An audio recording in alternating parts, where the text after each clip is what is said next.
Bueno, pues nada, buenas tardes a todas. Muchas gracias por venir y sobre todo muchas gracias por invitarme. ¿Las de casa se oyen? Entendemos que sí. Sí.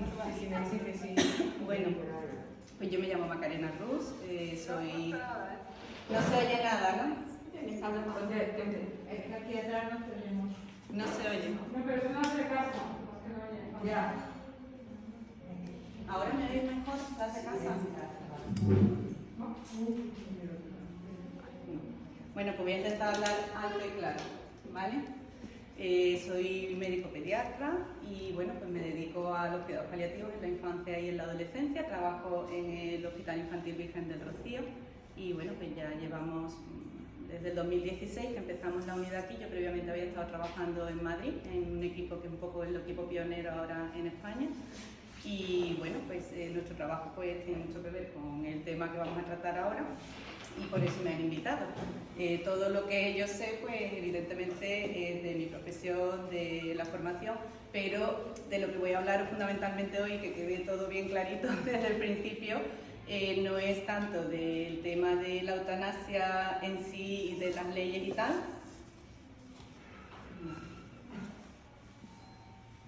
Vamos a probar con esto. ¿Me oís mejor en casa? Pero lo importante es que el micrófono esté cerca de ti. Lo que está colgando, Vale, que ya soy de inalámbrico. ¿Ahora me oís en casa? Sí. Ahora te oye mejor. Yo te escucho un poquito, pero las demás dicen que no. Yo te escucho flojito. Flojito, pues no sé. No sé ya cómo arreglarlo. Lo siento. No tenemos otra conexión. El volumen máximo, ¿no? ¿La oís ahora, María Ángeles? ¿Hola? ¿Igual o...? Sí, por ejemplo, Se escucha muy lejos. Es que yo creo que está viendo incluso el posible de... A ver, ¿ahora me oís mejor en casa? Nada, ¿no?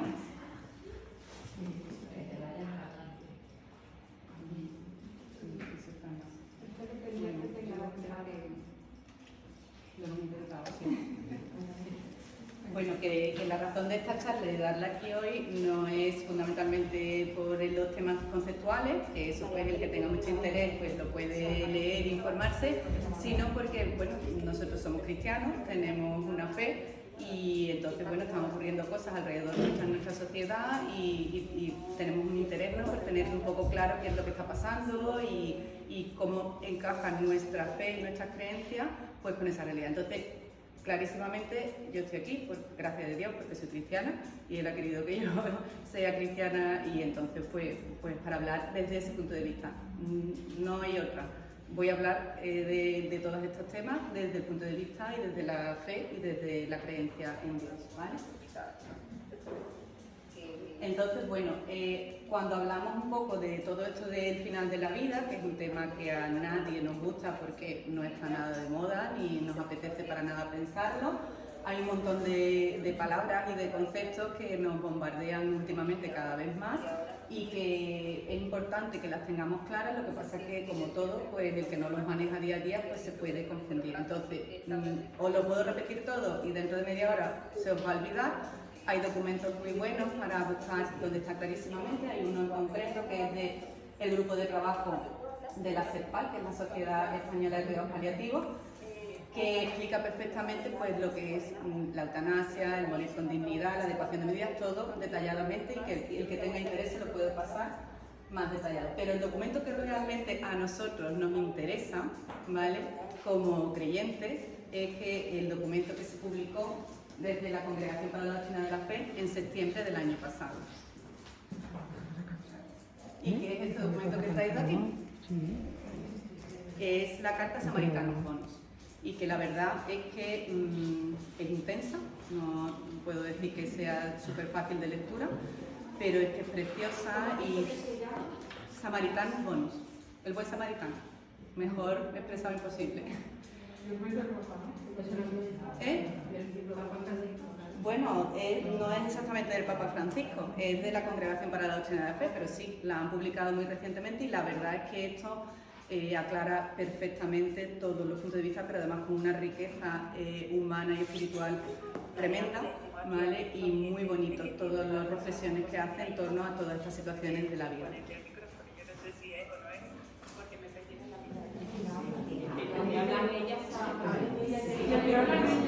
Es que el micro no está conectado, no se mueve al hablar. Si me dicen si sale y vuelve a entrar a ver si se conecta. Ya le vamos a decir que no. Vamos, yo si queréis la doy otro día solo para ella, pero es que darle a la tabla bella se lo dije que era muy complicado. ¿Vale? Bueno, entonces, algunas... Voy a quitarle el volumen. ¿Vale? Tiene que cerrar su micrófono. Algunos de los aspectos que considera en este documento que os he dicho, que yo creo que es muy importante,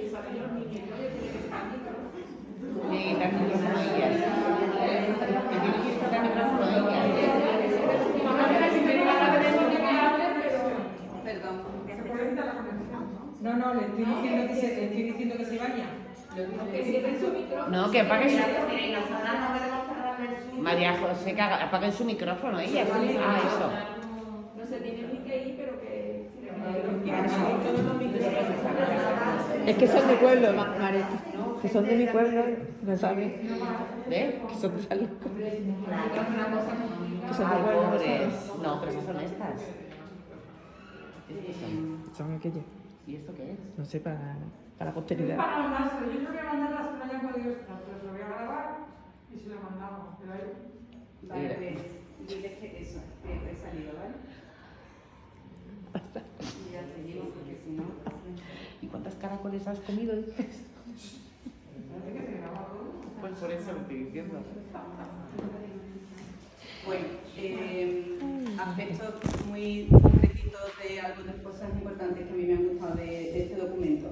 Es muy difícil reconocer el valor de la vida humana cuando, a pesar de todos los esfuerzos que hagamos desde un punto de vista asistencial como sanitario, pues continúa siendo una situación de fragilidad y de debilidad, ¿vale? Entonces ese sufrimiento es pues, una cuestión que nos pongamos como nos pongamos, es una realidad en la vida de todos nosotros. Como personas humanas, pues igual que todos nos vamos a morir, pues todos tenemos sufrimiento, forma parte de la vida del ser humano. Entonces la medicina, y yo creo que no solamente la medicina, sino nuestra sociedad y nosotros como sociedad, pues tenemos que aceptar que la muerte es una realidad, porque es que estamos viviendo en una cultura que le da totalmente la espalda por distintas razones que luego intentaremos un poco analizar. Forma parte de nuestra existencia y forma parte, todos nos vamos a morir.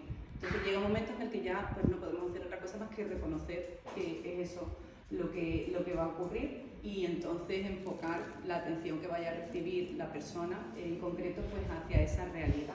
Si no se hace eso, si no se hace ese enfoque y no se reconoce esa situación, imposible que se le dé la atención que necesitan. ¿Es un hecho dramático? Pues sí, pero es que no lo elegimos, es que forma parte, nacemos, vivimos, nos morimos, ¿vale? Frente al inevitable de la enfermedad, sobre todo cuando es una enfermedad crónica de larga evolución o degenerativa, cuando no hay fe, pues hay una falta total de sentido, o es mucho más fácil que haya una falta de sentido y un miedo enorme al sufrimiento y a la muerte. Entonces eso es lo que hace que tenga la tentación, el ser humano, de querer controlarlo frente a lo que me desconcierta y frente a lo que no sé qué va a ocurrir. Una forma de disminuir el miedo es decir, pues lo voy a controlar. Y en realidad eso es lo que está ocurriendo en nuestra sociedad con otros muchos aspectos, no solamente con la eutanasia y con el tema del final de la vida, sino también con el aborto y con otras muchas realidades, ¿no? El deseo del ser humano de controlar y de ser él el que diga hasta cuándo y cómo. Y eso es lo que explica un poco, de forma muy general, pues todo esto corriente que está surgiendo ahora.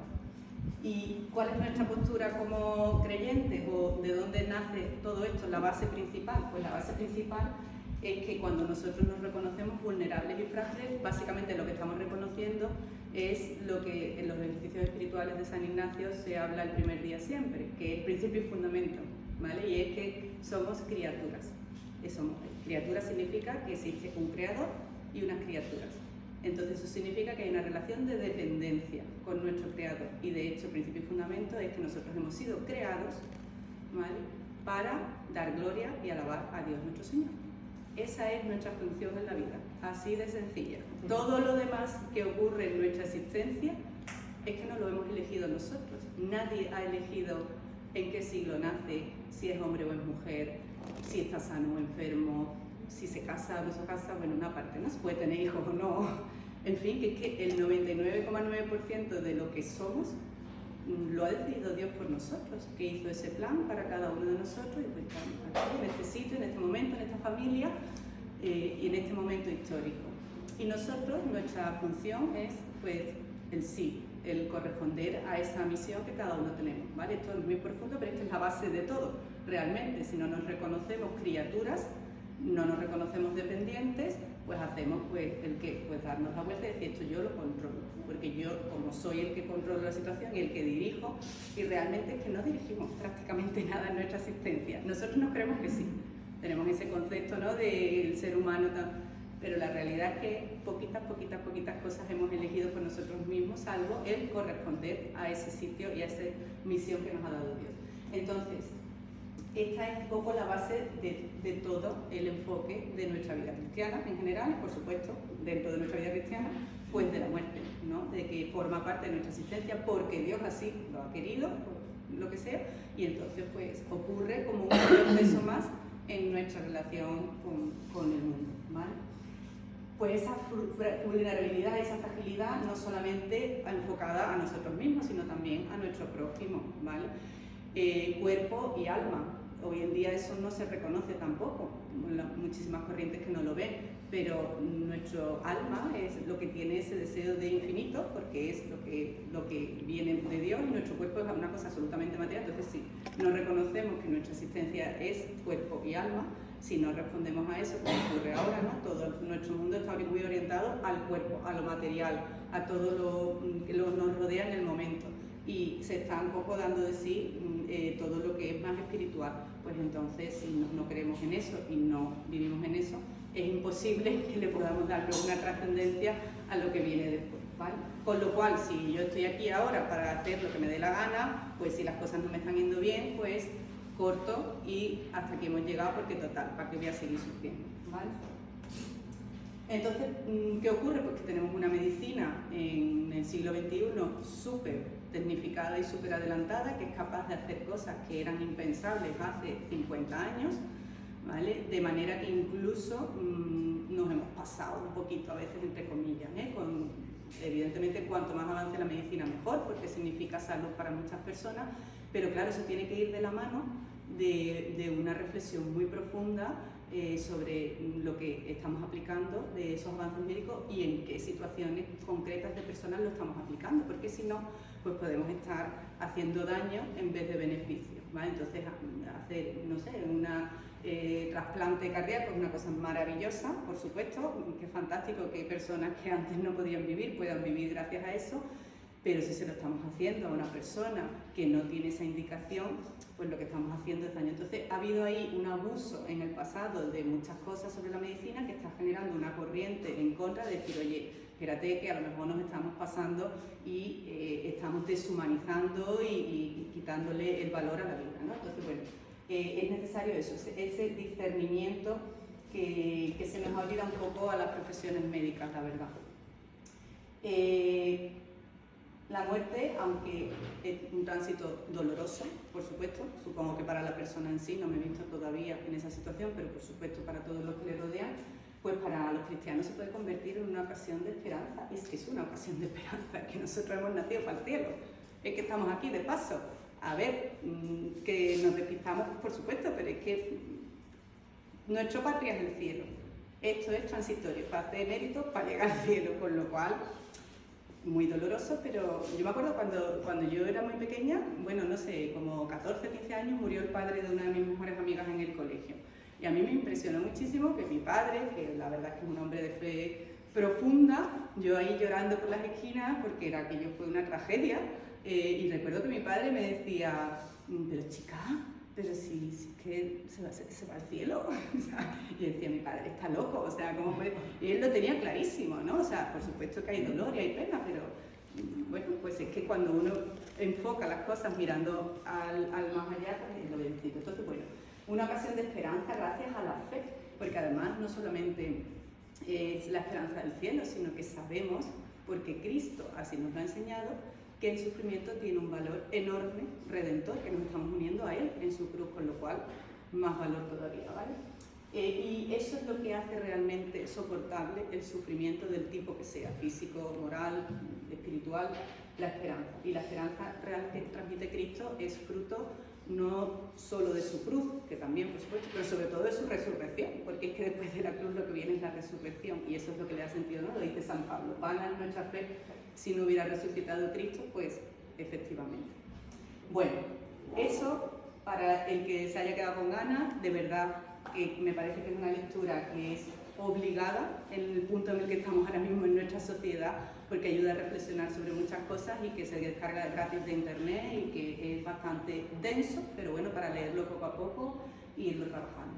Aquí aparecen un montón de conceptos que hay que hablar un poco, de la muerte, por supuesto, calidad de vida, la dignidad de las personas, el sufrimiento, la autonomía, que es lo que están todo el día, la autonomía, porque la autonomía de los pacientes y porque la dignidad y esto no es calidad de vida. Bueno, a ver, pues hace unos años resulta que el tabú de nuestra sociedad era el sexo y hoy en día el tabú es la muerte. O sea, es que no está nada de moda, pero ni siquiera para los propios cristianos, porque nosotros vivimos hoy en día en una cultura, en una sociedad, y sin querer, pues muchas veces nos influye, lógicamente, ¿no?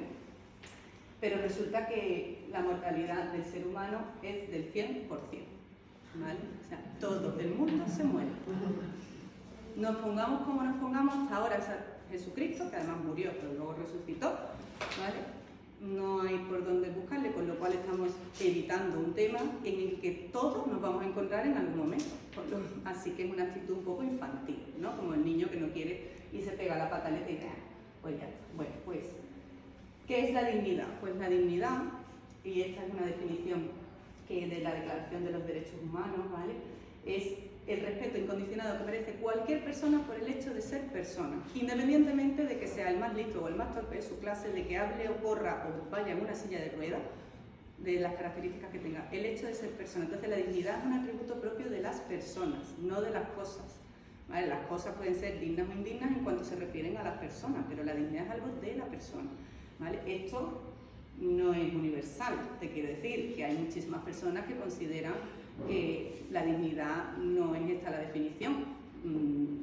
Hitler no consideraba a los judíos personas, por lo cual no tenían dignidad y podía hacer con ellos lo que quisiera, pero hay muchísimas personas y filósofos que no consideran que las personas minusválidas sean personas, ¿vale? O que un feto sea una persona, te quiero decir, o un recién nacido hasta que no tenga 24, o sea, que eso está a la orden del día, o sea, no es algo. Entonces, bueno, es considerada como algo inseparable de nuestra humanidad, de todo individuo. No es algo accidental, que no es un atributo accidental, sino que es un atributo esencial.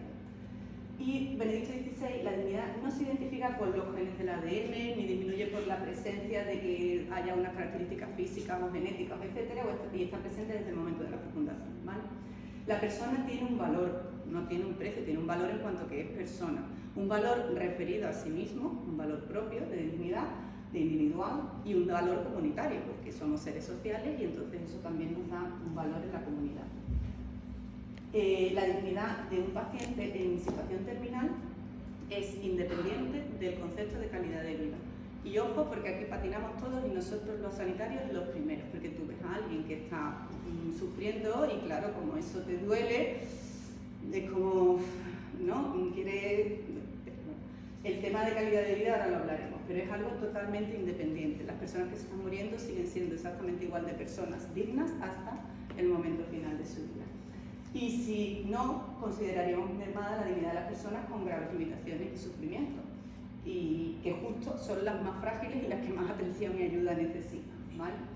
Entonces, cuando hablamos, lo que he dicho antes, de condiciones de vida indignas, las indignas son las condiciones. La persona es digna por el hecho de ser persona. Las personas que viven pues, sin medios para comer o para lo que sea, las condiciones son indignas porque la persona tiene una dignidad y eso no corresponde con lo que se merecería.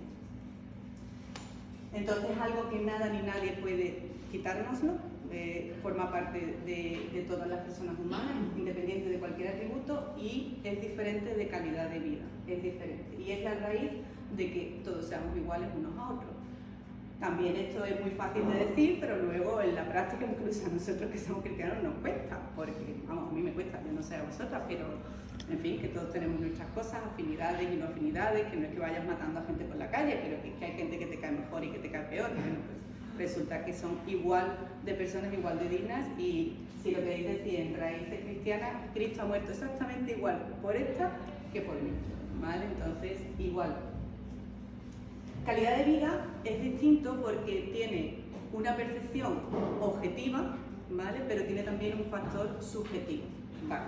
Es decir, la calidad de vida es lo que una persona percibe de lo que es su vida en función de muchísimas cosas, de su salud, de sus ilusiones, de sus esperanzas, de su vida social, ¿vale? Entonces pero es siempre una impresión de esa persona. Entonces, pues hay personas que tienen aparentemente para nosotros de todo y que son profundamente infelices y sienten que su vida no tiene ninguna calidad, y personas y niñitos en África que no tienen de nada y son felices y están contentísimos. Entonces, no es algo... Entonces, cuando tú juzgas la calidad de vida de una persona, probablemente te vas a equivocar, porque tus percepciones y tus valores son distintos a los de esa persona. Entonces, niños que viven en silla de ruedas toda su vida consideran que su vida es maravillosa, y a mí aquello me puede parecer terrible. Entonces, si yo decido que eso es terrible para mí, puedo tomar una decisión de que su vida no merece la pena porque es terrible.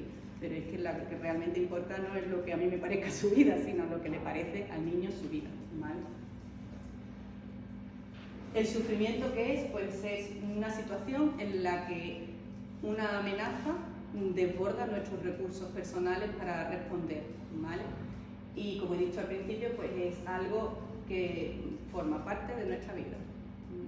Ya está, hay gente que le toca más, gente que le toca menos, hay sufrimientos evitables y sufrimientos inevitables, pero estamos aquí y forma parte de nuestra existencia. Entonces, una situación negativa, lógicamente, ¿vale? Porque es un estado afectivo que nos genera malestar, porque nos sentimos amenazados y nos vemos que no tenemos recursos. Entonces, ¿cómo se puede aliviar el sufrimiento? Pues por una parte disminuyendo la amenaza, si se puede, y por otra parte aumentando los recursos de la persona frente a esa amenaza, ¿vale?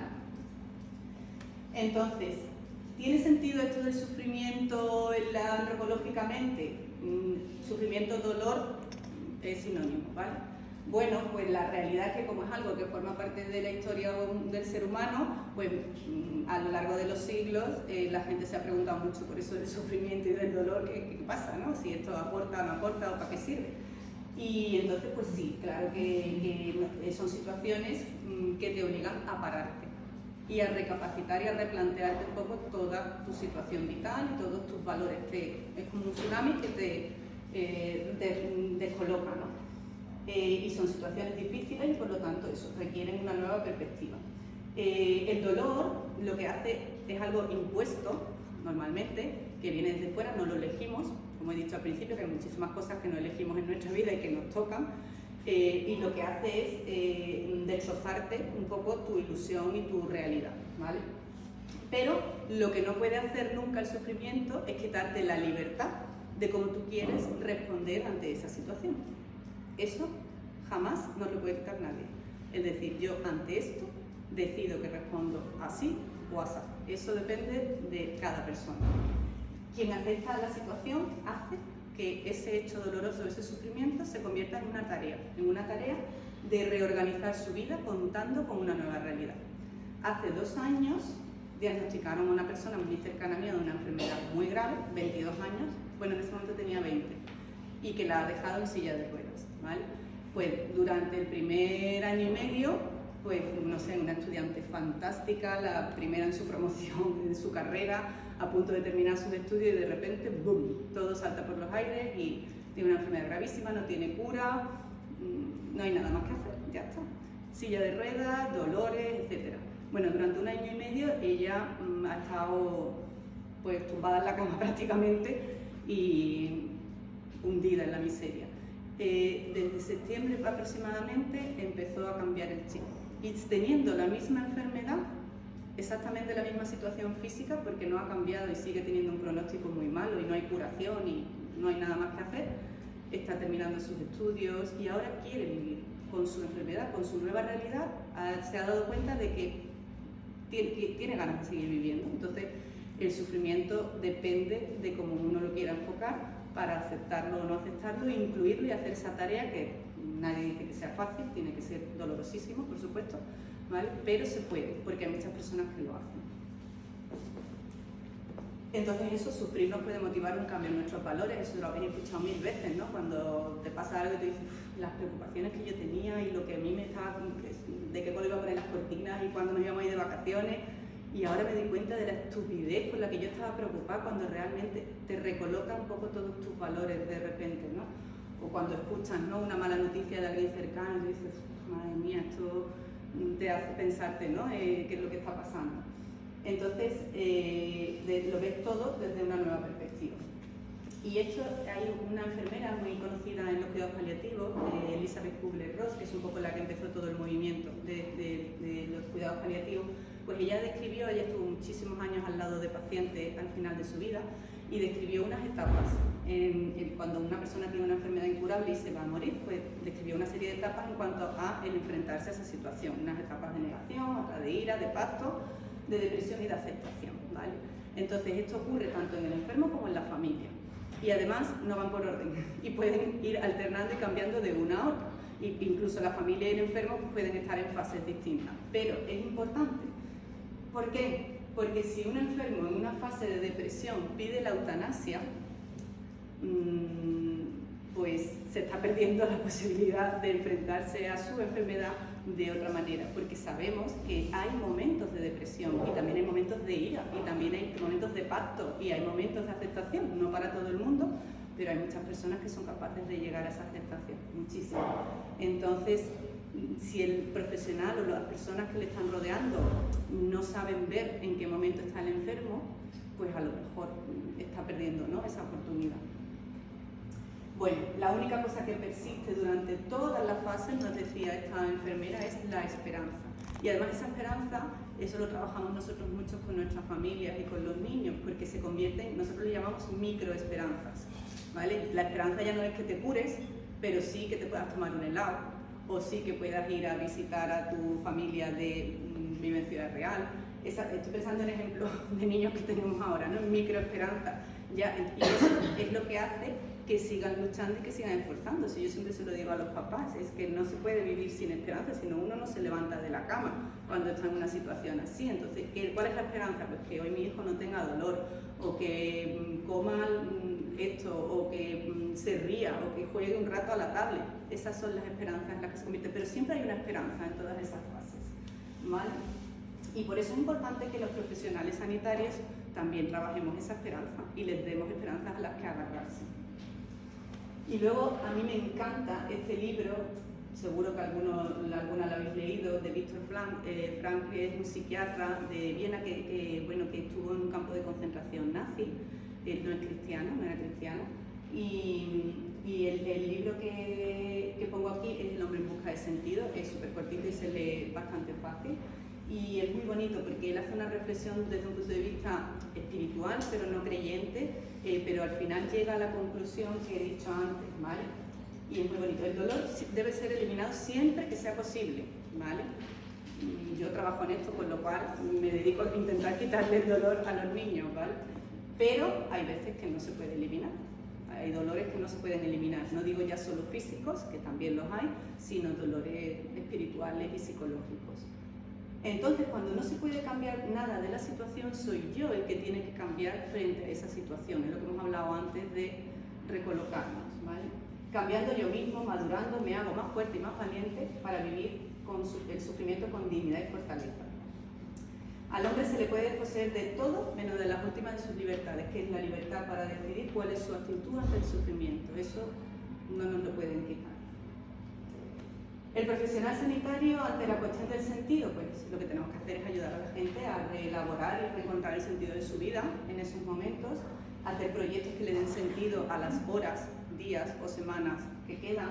Y para hacer eso, primero tenemos que hacer nosotros una reflexión, que no solamente lo tenemos que hacer los sanitarios, también lo deberíais hacer todas vosotras, sobre cómo me enfrento yo el final de mi vida, qué cosas me producen miedo. Yo hice un máster en paliativos y el primer tema era que tú te enfrentases a tu propia muerte, ¿vale? Porque es que, verá, ¿cómo vamos a estar ayudando a otro a que se muera? Si a mí me da miedo pensar cuando yo me voy a morir, es que yo tengo que hacer ese ejercicio y no, es que esto no es un tema solo de sanitario, es que es un tema social y yo creo que cristiano, o sea que los cristianos tenemos que hacer esa reflexión sobre cómo queremos que sea nuestra muerte, todo, o sea, yo pues quiero estar acompañada. Yo, por ejemplo, siempre digo, yo quiero estar limpia, acompañada, sin dolor y en mi casa. Y se lo digo a todo el mundo que puedo, ¿vale? Limpia, acompañada, sin dolor y en mi casa. Eso es lo que quiero, ¿vale? Por supuesto, si hay un sacerdote cerca, mejor, ¿sabes? Pues tenéis que pensarlo, es que os va a pasar. Es que tenéis que pensarlo y tenéis que pensarlo también para vuestros seres queridos. No es un tabú, forma parte de nuestra existencia. Yo lo siento porque entiendo que a nadie nos gusta pensar en esto y todos tenemos heridas, ¿vale? Pero es que es absurdo que nosotros no demos un paso en esto, un paso hacia adelante de esperanza. No es un paso de masoca, es un paso de esperanza y de ser realistas con lo que está ocurriendo y con lo que ocurre en nuestra existencia, ¿vale? Entonces, la cruz de Cristo le da sentido a nosotros como cristianos, ojo, ¿vale? La cruz de Cristo resucitado, ¿vale? Porque ha resucitado y entonces todo esto tiene sentido, porque si no seríamos masocas. El tema de la autonomía, que está ahora muy de moda, ¿por qué? Pues porque nos hemos pasado en el pasado con el paternalismo y con decidirlo todo por el paciente y no preguntarle nada, y esto se ha dado la vuelta en todos los aspectos de la vida, no solamente en el tema del final de la vida. En todos los aspectos lo que prima ahora en nuestra sociedad es vive el momento y además tú puedes hacer lo que te dé la gana, cuando te dé la gana y como te dé la gana, porque tú eres libre para hacer lo que tú quieras, ¿vale? Libre para abortar, libre para separarte, libre para hacerte una fecundación in vitro, libre porque tú lo que te apetezca ahora, en este momento, es lo que realmente importa. Entonces, si ahora quieres tener hijos, pues te haces una fecundación y si no quieres, pues los abortas y punto, ¿vale? Eso es la autonomía y la autonomía, pues, es un poquito de cortedad de vista porque es que estamos llenos de limitaciones, hay muchísimas limitaciones, absurdo, es el resultado de una cultura que vive totalmente de espaldas a Dios, que no reconoce para nada que somos seres limitados y frágiles y que por lo tanto lo que hace ante eso, porque se choca una y otra vez con esa realidad de fragilidad, es decir, bueno, yo voy a intentar controlar mi chiringuito y decidir yo todo, porque así me siento yo más seguro, ¿vale? Pero es que no tiene ni pies ni cabeza, ya lo he dicho al principio, es que prácticamente nada de lo que somos lo hemos decidido nosotros, ¿vale? Bueno, pues en este contexto el derecho a morir no existe. No existe tampoco el derecho a la vida. Quiero decir, el derecho a la vida entendido como este ser que no existe tiene derecho a vivir y este otro no. No, la vida es un regalo y la muerte es consecuencia de la vida. No se puede reconocer como un derecho algo que no depende de nosotros, entonces ya esto está perdiendo tanto los papeles que ahora se habla del derecho a morir y se malinterpreta totalmente el derecho a morir, pero sí que todos nos morimos. ¿Hay alguien que no tenga derecho a morir y entonces no se muera? Porque es que eso no ocurre, es que el lenguaje es súper importante. Derecho a morir, pero ¿cómo va a ser? O sea, yo puedo tener derecho a una vivienda limpia y a una vivienda sana y a medicamentos y a atención sanitaria, porque eso sí lo podemos nosotros hacer. Pero ¿cómo me vas a dar tu derecho a morir o a vivir si es que no depende de ti? Si al final me voy a morir, te pongas como te pongas, ¿sabes? Entonces, bueno, se nos está yendo un poco. Entonces, aquí es cuando entra lo de la muerte médicamente asistida, que es, pues eso, es decir, hasta aquí he llegado, con lo cual ahora encima meto a un profesional sanitario para que dentro de la oferta de tratamientos que tengo cuando me diagnostiquen una enfermedad, o me puedan dar quimioterapia, radioterapia, prototerapia o eutanasia. Y pasa a ser una alternativa terapéutica, así tal cual, ¿vale? Yo ahora puedo decidir, no, se ha convertido en eso. La autonomía está muy relacionada, porque nos gusta o no nos gusta, es lo que hay aquí, con que, dado que estamos en esta sociedad, pues tendremos que decir qué es lo que queremos que ocurra si en algún día nos vemos necesitados de que tomen decisiones por nosotros, ¿vale?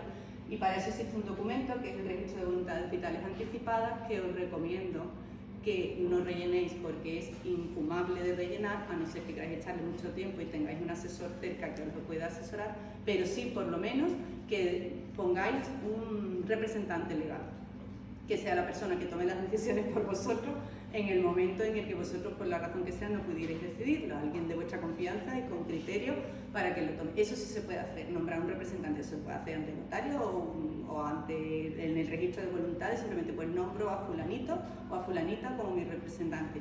Y ya sabes tú que si pasa algo, pues por lo menos la persona, porque si no, decide el médico, que no te conoce, que no tiene ni idea de si tú piensas de una manera o de otra, y que va a decidir por criterios sanitarios y por su forma de ver la vida y lo que él considera que es tu calidad de vida, que ya hemos dicho que no lo puede decidir nadie, porque mi calidad de vida es mía y la tuya es tuya. Y yo me puedo ser muy feliz siendo una desgraciada y tú muy infeliz. Eso es una cosa individual. Cuando una persona pide adelantar la muerte, lo que está diciendo es: estoy sufriendo mucho y necesito que me ayudes. En la mayoría de los casos, no puedo decir que en todos porque el ser humano es muy complejo y hay muchas personas, pero en la gran mayoría de los casos lo que nos está diciendo es: estoy sufriendo, ¿vale? Quiero dejar de sufrir, quiero que esto acabe porque no lo puedo soportar, ¿vale?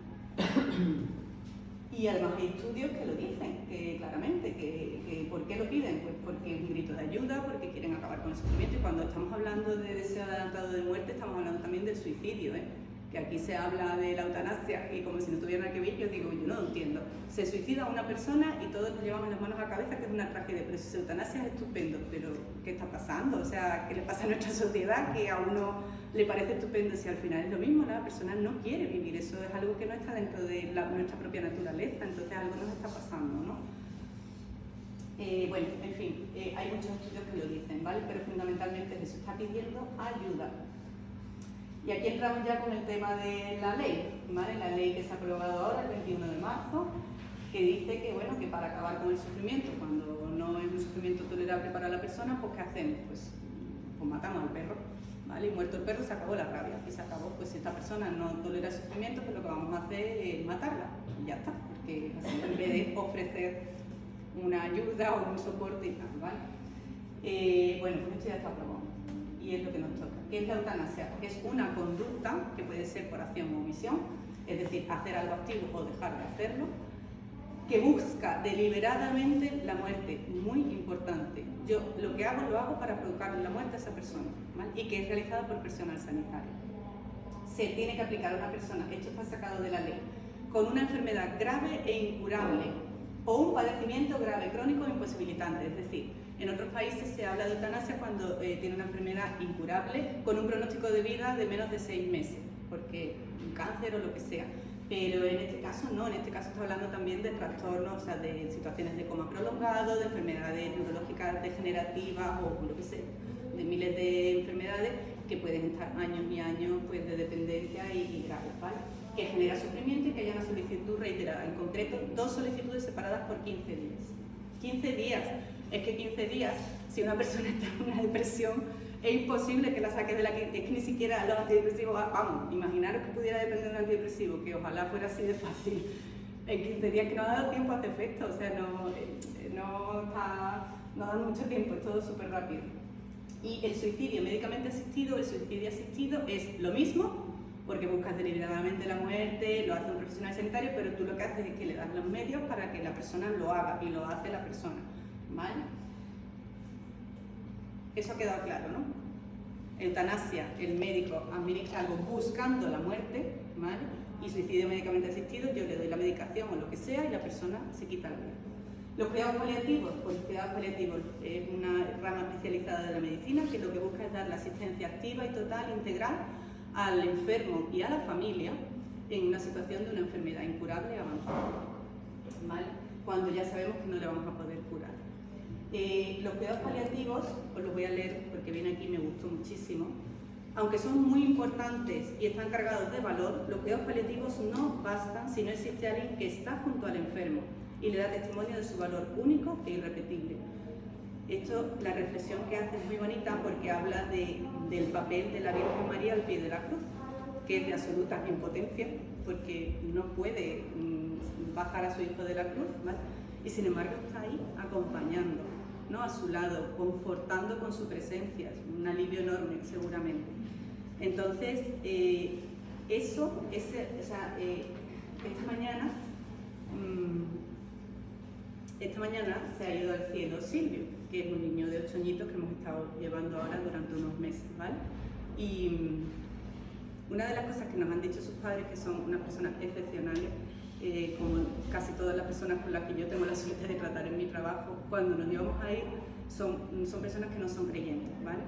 Y entonces nos han dicho una cosa súper bonita, a ver si soy capaz de expresarlo bien. Cuando ellos se enteraron de la recaída de la enfermedad de su hijo, lo primero en lo que pensaron es en la eutanasia, ¿vale? Porque ellos dijeron, si mi hijo lo que le viene ahora es sufrimiento y ya lleva una buena raya de sufrimiento, ¿vale? De 2 años de evolución, pues sinceramente acabamos y se acabó, ¿vale? O sea, un deseo de protección, ¿no? del niño. Y el padre decía, yo pensé en eso, pero sin embargo, ahora lo que tengo que decir es gracias, porque gracias a vosotros hemos podido estar en casa, hemos podido disfrutar de él. Vamos, es que no me quitaba yo ni el último minuto de vida de mi hijo, ¿vale? Entonces, los cuidados paliativos ayudan, pero yo le decía al padre, bueno, esto ha sido un trabajo en equipo, vosotros como padres y nosotros como profesionales a vuestro lado, pero ninguna de las dos partes puede faltar. El enfermo se tiene que sentir querido y una persona especial y única, ¿vale? No todos necesitamos ese cariño y más en un momento así de nuestra vida. Entonces, los cuidados paliativos, cuando se habla tanto, los cuidados paliativos son la alternativa a la eutanasia y yo pienso, bueno, son una parte importante, pero sinceramente esto es un tema de toda la sociedad y también de la familia y de la sociedad cercana. Esto no se soluciona solo con unos cuidados paliativos de excelencia, porque es que la gente necesita el cariño de lo suyo, igual que Jesús en la cruz, ¿vale? Al lado, con su madre al lado. El acceso a los cuidados paliativos, lo que ocurre pues, que resulta que no están desarrollados porque requieren muchos recursos, requieren mucho dinero, una atención súper especializada, con pocos pacientes, sobre todo ya en el campo de la pediatría poquísimos, con lo cual no les merece la pena el recurso, ¿vale? Y bueno, pues en España en el año 2016 murieron 410.000 personas, de las cuales se sabía que necesitaban cuidados paliativos cerca de 300.000, de esos 300.000 eran casos complejos porque la gran mayoría se podían a lo mejor atender desde la atención primaria, pero hay situaciones que necesitan un equipo especializado, como por ejemplo la de los niños, ¿vale? Que siempre necesitan un equipo especializado. Pues de esos casos eran complejos el 60% de los que tenían cáncer y el 30% de otras enfermedades que no eran cáncer. En total, pacientes complejos 126.000, de los cuales un tercio recibió cuidados paliativos, un tercio. Con lo cual, muchísimas personas que lo necesitan no lo están recibiendo. Entonces, el cuidado paliativo es verdad que es una herramienta muy importante porque son profesionales que se dedican a eso, que pueden ayudar, pero primero, no están desarrollados lo suficiente, es mucho más caro que la eutanasia, muchísimo más caro. No digo que ese sea un argumento, yo creo que nuestra sociedad no es tan cutre, ¿vale? Pero evidentemente es mucho más barato, ¿vale? Y luego, bueno, pues hacen falta profesionales también que lo quieran hacer. Y ahora, un poquito súper por encima, hay muchos países donde ya está la eutanasia aprobada desde hace muchos años. El más representante es Holanda, que lleva más tiempo. En Holanda, el 4% de las muertes son muertes médicamente asistidas. Y lo que me interesa, bueno, que ya es posible la eutanasia a niños y discapacitados, o sea que ellos empezaron aprobando la eutanasia en situaciones de enfermedad terminal y tal, y poco a poco pues han ido ampliando el abanico. Y lo que me interesa es esta gráfica. Cuando se oferta la eutanasia, personas que jamás se plantearían enfrentarse a esa situación tomando esa alternativa, pues como es una alternativa te la acabas planteando, ¿vale? Entonces empieza a aumentar el número de casos. En Bélgica, igual, por 8. ¿Vale? En 10 años se ha multiplicado por 8 el número de pacientes que han solicitado la muerte asistida. Y se está aprobando lo del derecho a la eutanasia en los niños, que se aprobó desde el 2014. En Canadá, en un año se ha duplicado el número de personas que han solicitado la eutanasia. En Oregón lo que hay es el suicidio médicamente asistido, que también requiere que lo pidas 2 veces en 15 días, por escrito, etc. Y tienes que ser una persona capaz de tomarte tú la medicación. Entonces, bueno, tiene sus requisitos y entonces esto es curioso porque hay un 20% de las personas lo piensan, consideran lo del suicidio. Un 2% inicia la petición, menos de un 5% lo culminan el proceso.